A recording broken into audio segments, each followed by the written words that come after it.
Dear student, Assalamu alaikum. Welcome to my YouTube channel. So students, today we will discuss what is polynomial. In my last video, I have discussed what are algebraic expression. So students, polynomial को discuss करने से पहले expression को अच्छी तरह समझना, algebraic expression को अच्छी तरह समझना आपके लिए इसलिए ज़रूरी है क्योंकि उसी एक्सप्रेशन को हम टेस्ट करेंगे कि whether it is a polynomial और नॉट, कि क्या वो पोलिनोमियल है, क्या हम उसको लिख सकते हैं कि ये पोलिनोमियल है। तो इसलिए अलजेब्रिक एक्सप्रेशन को आपको समझना बहुत ज़रूरी है। तो आप मेरी लास्ट वीडियो में मैंने अच्छी तरह क्लियर किया था कि व्हाट आर अलजेब्रिक एक्सप्रेशन। तो एक एक्सप्रेशन पोलिनोमियल कब होगा वो आज हम अच्छी तरह समझेंगे। तो स्टूडेंट्स, पोलिनोमियल को अगर हम इसका डिक्शनरी मीनिंग देखें तो basically polynomial is made up of two words. What one is poly, one word is poly and the second word is nomial. Okay, तो poly means many and nomials means parts. Nomials means parts, तो many parts. Parts means parts को हम as a term भी कह सकते हैं कि many terms. सो algebraic expression में हम डिफरेंट टर्म्स यूज़ कर रहे होते हैं और पोलिनोमियल में का मतलब भी यही है कि हम जो टर्म्स होंगी हमारे पास, वन टर्म भी होंगी और मोर देन वन टर्म भी होगी और उसको हम टेस्ट करेंगे क्या वो पोलिनोमियल है कि नहीं है। कुछ कंडीशंस होंगी जिनको हम यहाँ अच्छी तरह समझेंगे और उनको टेस्ट करने के बाद हम एक एक्सप्रेशन को कह सकेंगे कि it is a polynomial. Okay, तो क्या डेफिनेशन है पोलिनोमियल की? A polynomial is defined as an expression which is composed of variable. तो बेसिकली पोलिनोमियल क्या है, वो भी एक एक्सप्रेशन ही होता है और उसमें हम क्या यूज़ कर रहे होते हैं, variables, constant and exponent that are combined using the mathematical operations such as addition, subtraction, multiplication and division.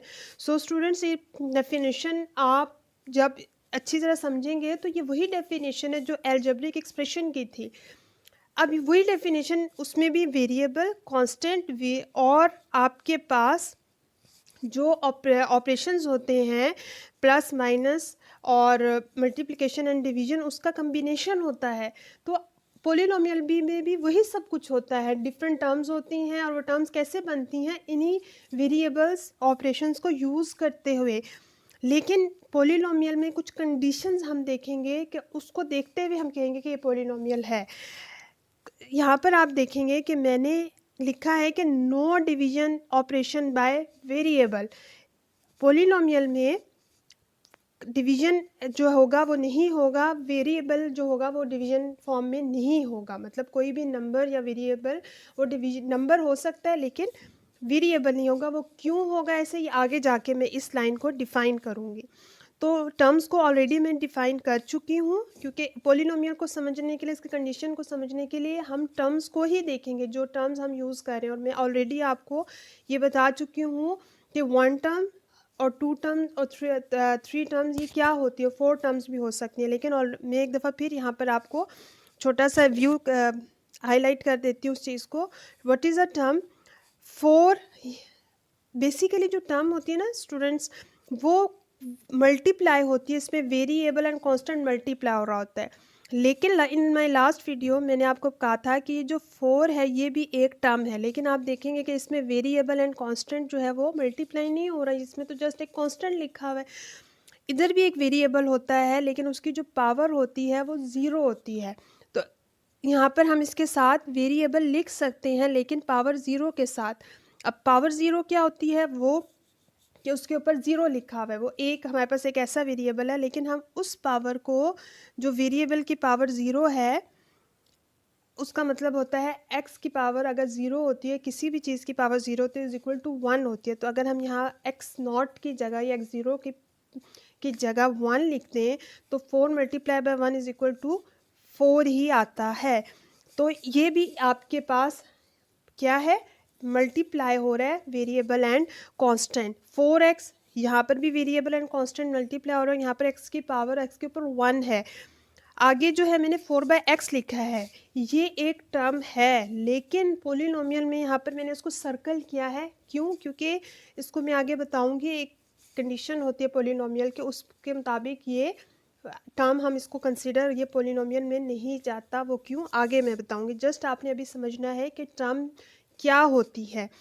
अब 4x², इसमें भी वेरिएबल और कांस्टेंट मल्टीप्लाई हो रहे हैं, तो ये एक टर्म होगी। ऑलरेडी डिस्कस कर चुके हैं लास्ट वीडियो में कि आप टर्म प्लस और माइनस सिर्फ जो है वो एक टर्म को दूसरी टर्म से सेपरेट करता है, डिवीजन और मल्टीप्लाई नहीं करता, वो एक ही टर्म होती है। x/4 एक टर्म होगी कि वेरिएबल से जो कांस्टेंट है, एक नंबर है, वो डिवाइड हो रहा है। 4xy, इसमें भी आपके पास 4 is a number, x is a variable, y is a variable, ये मल्टीप्लाई हो रहे हैं तो ये एक टर्म होगी। ठीक है, अगर इसमें मैं प्लस कर दूं 4x तो वो दो टर्म्स हो जाएंगी। तो जैसे ही प्लस का साइन होगा, एक टर्म दूसरे टर्म से सेपरेट हो जाएंगी।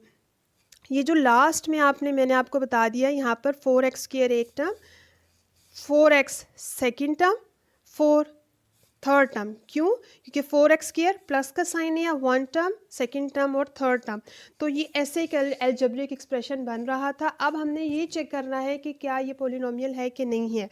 तो ये स्टूडेंट्स, इससे पहले आपको ये भी पता होना चाहिए कि पावर ऑफ वेरिएबल के ऊपर, यहाँ पर जो हमने लास्ट में टर्म्स डिस्कस की हैं, इसके ऊपर कुछ पावर्स दी हैं वेरिएबल के ऊपर, वो कैसे डिफाइन होती है। x² लिखा हुआ है यहाँ पर आपके पास, यहाँ पर जो लास्ट एग्जांपल मैंने दी थी, यहाँ पर आपके पास x² लिखा हुआ है। ठीक है, तो x² का मतलब यहाँ पर ये है कि पावर है ये x की, कि x जो है वो आपके पास 2 टाइम्स है। ठीक है, x जो है वो आपके पास x मल्टीप्लाई बाय, इसको हम ऐसे भी लिख सकते हैं, x मल्टीप्लाई बाय x। ठीक है, तो यहाँ पर ये मल्टीप्लाई हो रहा है x के साथ। 4x³ मीन्स कि यहाँ पर आपके पास जो x³ है, पावर ऑफ x है, वो 3 है। लास्ट में है 3x²y, तो यहाँ पर जो वेरिएबल x है उसकी पावर 2 और y की जो पावर है वो 1 है। पावर को आप एक्सपोनेंट भी कहते हैं। Clear students? तो कंडीशन क्या है कि जब आपके पास एक एल्जेब्रिक एक्सप्रेशन होगा जिसमें variable, constant and number multiply, उसका एक कम्बिनेशन है, उसको हमने ये चेक करना है कि वो पोलिनोमियल है, तो हमने क्या करना है, ये कंडीशन फुलफिल होनी चाहिए। फर्स्ट कंडीशन इज़ कि जो पावर है x की वो नॉन नेगेटिव इंटीजर होना चाहिए। नॉन नेगेटिव इंटीजर मतलब फर्स्ट ऑफ ऑल आपको ये पता होना चाहिए कि इंटीजर क्या होता है।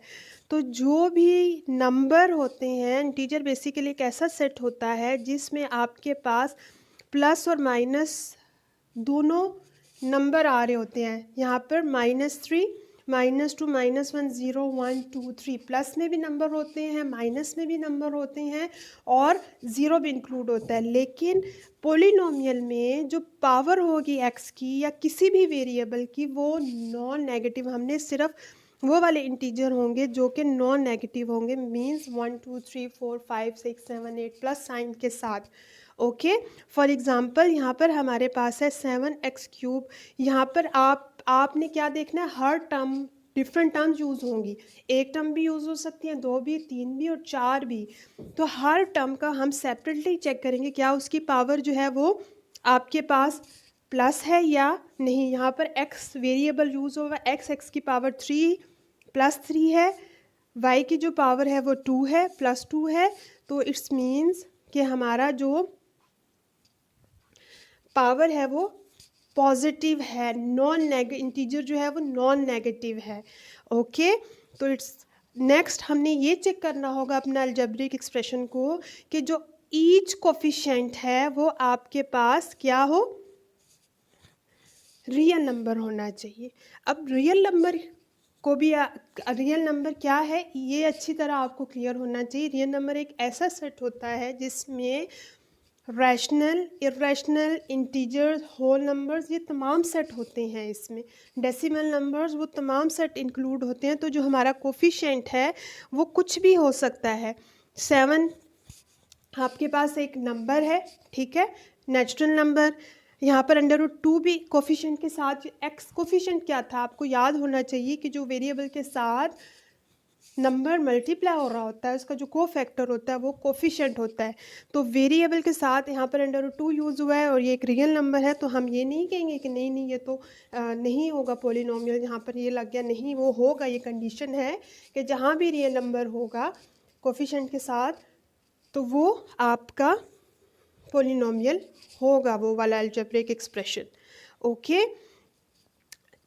हम कोई एग्जांपल करने से पहले कुछ इम्पोर्टेंट पॉइंट है कि जो पॉलिनोमियल में जो ईच टर्म होगी उसका जो वेरिएबल होगा वो सेम होना चाहिए, ठीक है। क्योंकि आप देखेंगे कि हमारे पास पॉलिनोमियल में मतलब वेरिएबल आप कहोगे कि यहाँ पर तो देखें हर जगह पर सेम वेरिएबल नहीं है या सेम वेरिएबल है, तो ये आपने चेक करना है। यहाँ पर स्टूडेंट्स देखिए, फर्स्ट एग्जांपल में आपके पास है 5x² + 2x - 4, तो हर जगह पे वेरिएबल x ही यूज़ हो रहा है, पावर डिफरेंट हो सकती है लेकिन वेरिएबल सेम है। लास्ट में आपके पास है सेकेंड एग्जाम्पल में y। सो स्टूडेंट्स जो सेकेंड एग्जाम्पल है यहाँ पर ये y लिख दिया, अब यहाँ पर आपने x लिखना है। ओके, यहाँ पर y ने आपके पास x दिया। ओके, तो y 5x³ + 10x² + 4x + 3, तो यहाँ पर क्योंकि देखिए यहाँ एक में y³ था तो बाकी में x के साथ वो आ रहा है, तो मैंने इसलिए चेंज किया, मिस्टेकनली मैंने यहाँ पर लिख दिया। तो इसमें क्या होगा, वेरिएबल सेम होना चाहिए, पावर डिफरेंट हो सकती हैं। हमारी जो लास्ट एग्जांपल है उसमें देखें वेरिएबल एट अ टाइम ये नहीं है कि सिर्फ x और y में होगा, एट अ टाइम आपके पास जो है वो वेरिएबल डिफरेंट भी ऐसे भी हो सकते हैं, जिस तरह x और y दोनों यूज़ हुआ है यहाँ पर। तो यहाँ पर आपने परेशान नहीं होना, ये एक टर्म में एट अ टाइम दो वेरिएबल भी हो सकते हैं, बस वो मल्टीप्लाई हो रहे होंगे तो वो एक ही टर्म होगी। यहाँ पर देखिए अगली टर्म में भी एक्स वाई यूज़ हो रहा है, तो ये चीज़ हमने देखनी है कि अगली टर्म में अगर y नहीं लिखा हुआ तो इट्स मीन्स वहाँ पर y होगा लेकिन उसकी पावर 0 होगी, ठीक है। तो यहाँ पर x² y + 5 सेकेंड टर्म में 5xy वेरिएबल वही यूज़ हो रहा है, +9 जो कांस्टेंट होता है बेसिकली उसके साथ भी आपके वेरिएबल होते हैं, लेकिन वो किस तरह होते हैं मैं ऑलरेडी बता चुकी हूँ। x की पावर 0 और यहाँ पर y की पावर होगी 0, तो x की पावर 0 मीन्स 1, y की पावर 0 मीन्स जो है वो 1, तो 9 के साथ जब 1 × 1 होगा तो वो 9 ही हमारा आंसर होगा। तो ये इम्पॉर्टेंट पॉइंट है जो आपने देखना है।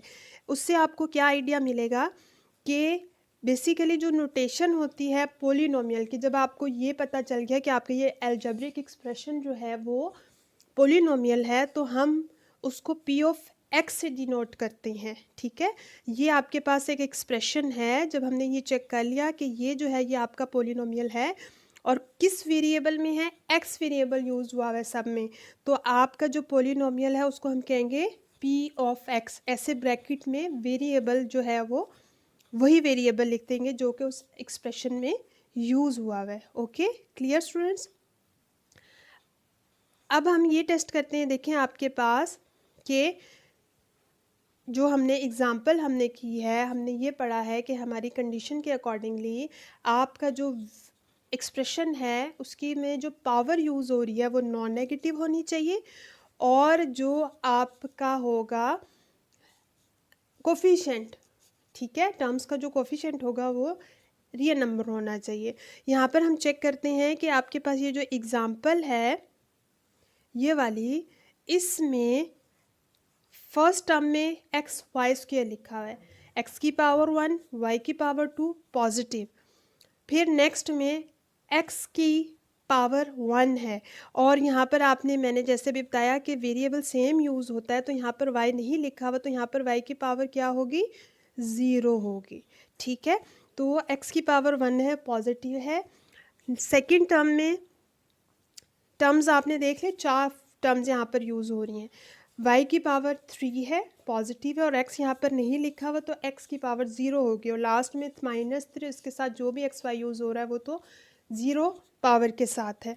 तो its means K all the powers is non negative. Okay, तो that's why it is a polynomial. Coefficient भी जो यूज़ हो रहे हैं वो होल नंबर, वो आपके पास रियल नंबर यूज़ हो रहे हैं।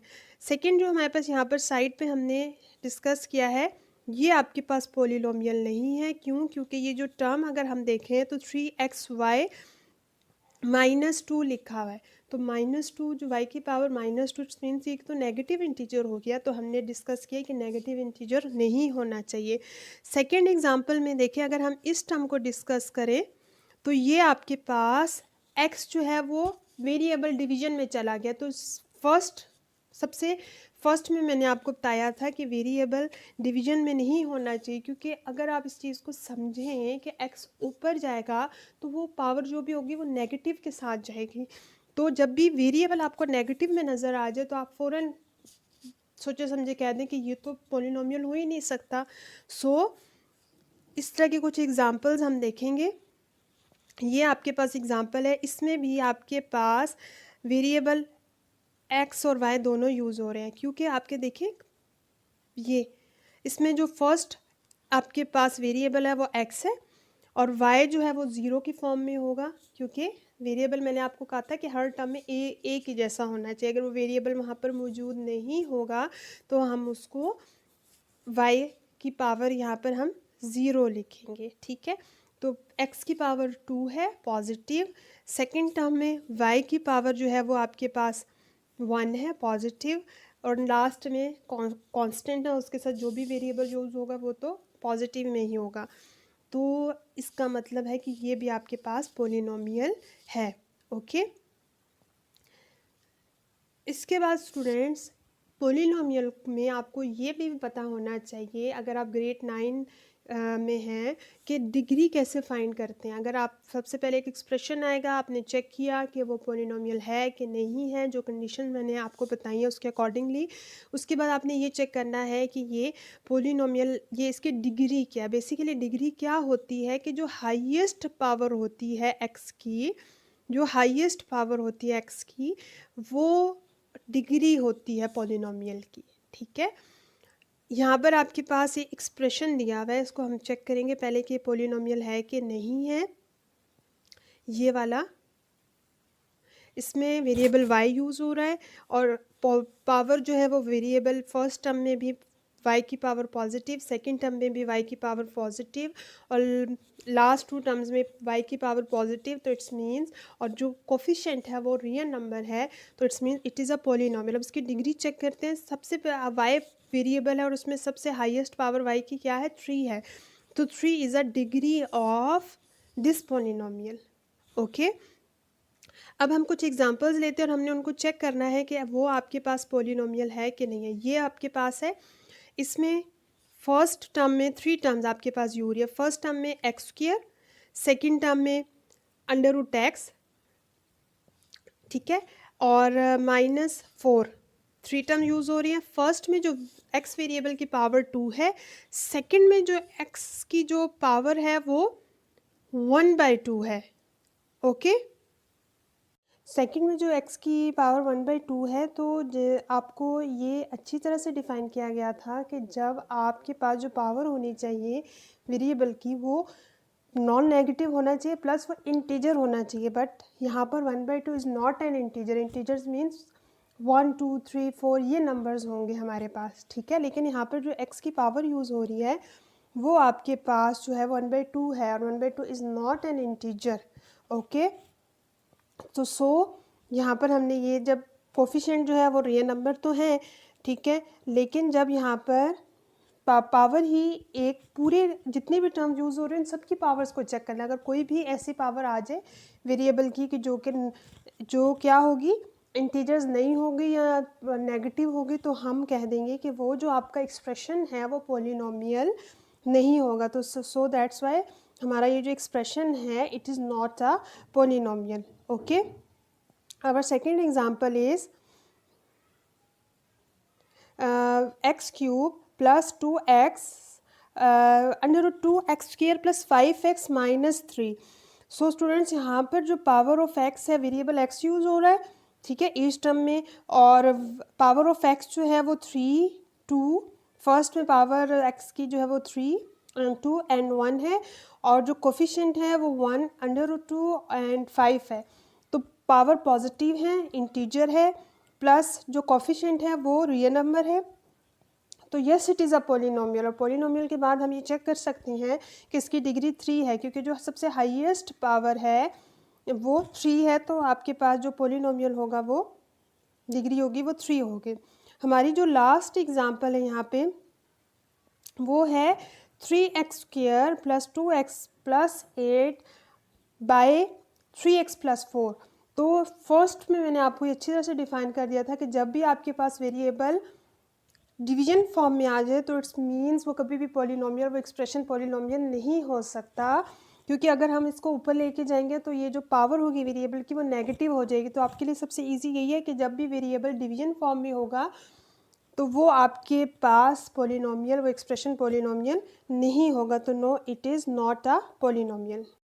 सो स्टूडेंट्स, एग्जाम्पल एक और है हमारे पास कि 4x³ - 9x² + 6x। Here we have 3 terms. Okay, polynomial है, कैसे चेक करेंगे कि सबसे पहले हमने देखा कि जो पावर ऑफ x है फर्स्ट टर्म में वो 3 है, positive integer. Power of x in second term is 2, positive integer, and power of x 1, it is also a positive integer। Okay, तो यहाँ इट्स मीन्स कि ये आपके पास पॉलिनोमियल है ये एक्सप्रेशन, और इसकी जो डिग्री है वो 3 है, क्योंकि सबसे हाईएस्ट पावर जो है वो x³ है, x की पावर 3 है और ये सबसे हाईएस्ट है, तो ये डिग्री होगी। और साथ हमने यहाँ पर ये जो हाईएस्ट पावर होगी उसका जो कोफिशिएंट होगा उसको हम कहेंगे वो लीडिंग कोफिशिएंट है। ओके, तो आपसे ये पूछा जा सकता है कि what is the leading coefficient of this polynomial, तो आप बता सकेंगे कि लीडिंग कोफिशिएंट जो है वो 4 है, जो हाईएस्ट पावर का कोफिशिएंट होगा। ओके स्टूडेंट्स, ये आप लोगों को कुछ क्वेश्चंस आपके सामने हैं कि identify whether the following algebraic expression are polynomial. तो ये आप इसको आप खुद से सॉल्व करिएगा और you can answer me in comment section कि आप इसको गैस कर सकेंगे जो कंडीशंस के अकॉर्डिंगली कि क्या ये पॉलिनोमियल है और नहीं है। Okay, so students, now we will discuss what the type of the polynomials. Okay, तो एक तो आपके पास एक्सप्रेशन दिया गया होगा, तो अगर आपने चेक कर लिया कि वो पॉलिनोमियल है, तो पॉलिनोमियल की डिफरेंट टाइप्स होती हैं। अगर आपके पास ये एक्सप्रेशन में जस्ट वन टर्म होगी तो that polynomial is called monomial. अगर एक्सप्रेशन में 2 टर्म्स होंगी तो उसको हम चेक करेंगे, कंडीशन वही होगी कि जो पावर है वो नॉन नेगेटिव होनी चाहिए और जो कोफिशिएंट है वो आपके पास जो है वो रियल नंबर होना चाहिए। तो if we have 2 terms that expression are called binomial. Okay, ठीक है, तो वो पॉलिनोमियल की ये सेकंड टाइप है। और इफ़ वी हैव 3 टर्म्स तो दैट इज़ कॉल्ड ट्राइनोमियल्स। इसके लिए भी कंडीशंस हमने चेक करनी है। ओके, और अगर मैनी टर्म्स होंगी तो उसको हम कहेंगे पॉलिनोमियल। लेकिन अगर आपके पास देखें 1 टर्म है तो उसको तो हम पॉलिनोमियल, हम जो उसको मोनोनोमियल कह रहे हैं। लेकिन अगर आपके पास एक से ज़्यादा टर्म स्टार्ट हो जाती हैं तो उसको हम पॉलिनोमियल भी कहते हैं, क्योंकि हमारे पास मैनी टर्म्स का मतलब यही है कि एक से ज़्यादा टर्म्स हैं। ठीक है, तो ये डिफरेंट टाइप्स है पॉलिनोमियल की, ये अकॉर्डिंग टू टर्म्स हैं। अगर हम अकॉर्डिंग टू डिग्री चेक करें पॉलिनोमियल की टाइप, तो वो आपके पास है कि अगर आपके पास जो डिग्री है, पोली एक्सप्रेशन दिया हुआ है, आपने चेक किया पॉलिनोमियल है कि नहीं है, फिर आपने चेक किया उसकी डिग्री क्या, अगर डिग्री 0 है, ठीक है, तो इसका मतलब है कि जो आपके पास वेरिएबल था वो उसकी जो पावर थी वो ऐसे यूज़ हो रहा था कि उसकी जो पावर थी वो 0 थी। देखिए यहाँ पर आपके पास अगर सिर्फ एक कांस्टेंट टर्म दी हुई होती है ना, तो उसके साथ जो वेरिएबल यूज़ हो रहा है वो x की पावर 0 करके यूज़ हो रहा था। तो जो हाईएस्ट, इसका मतलब है इसकी जो हाईएस्ट पावर है वो 0 है। तो वो जो आपके पास एक्सप्रेशन होगा, वो जो पॉलिनोमियल होगा, उसको हम कहेंगे कांस्टेंट पॉलिनोमियल। जब आपके पास डिग्री 1 आएगी तो आपके पास लीनियर एक्सप्रेशन होगा। जब आपके पास डिग्री 2 आएगी that is called quadratic expression polynomial. और if we have degree 3 then that is called cubic polynomial. Okay, तो ये अकॉर्डिंग टू डिग्री है। सो स्टूडेंट्स, होप सो आपको क्लियर हो गया होगा कि पॉलिनोमियल क्या होता है और उसकी कंडीशंस क्या होती हैं। तो आप उन क्वेश्चंस को सॉल्व करो जो कि आपको मैंने एज अ टेस्ट दिए हुए, उसको एज अ क्विज़ लो और उसको सॉल्व करो, कमेंट सेक्शन में उसके आंसर बताइएगा। और अगर आपको कोई ऐसी चीज़ जो ना समझ में आई हो तो आप कमेंट सेक्शन में मुझसे पूछ सकते हैं। सो स्टूडेंट्स, होप अगर आपको ये वीडियो अच्छी लगी हो तो उसको लाइक करिएगा और share and subscribe my channel. Thank you.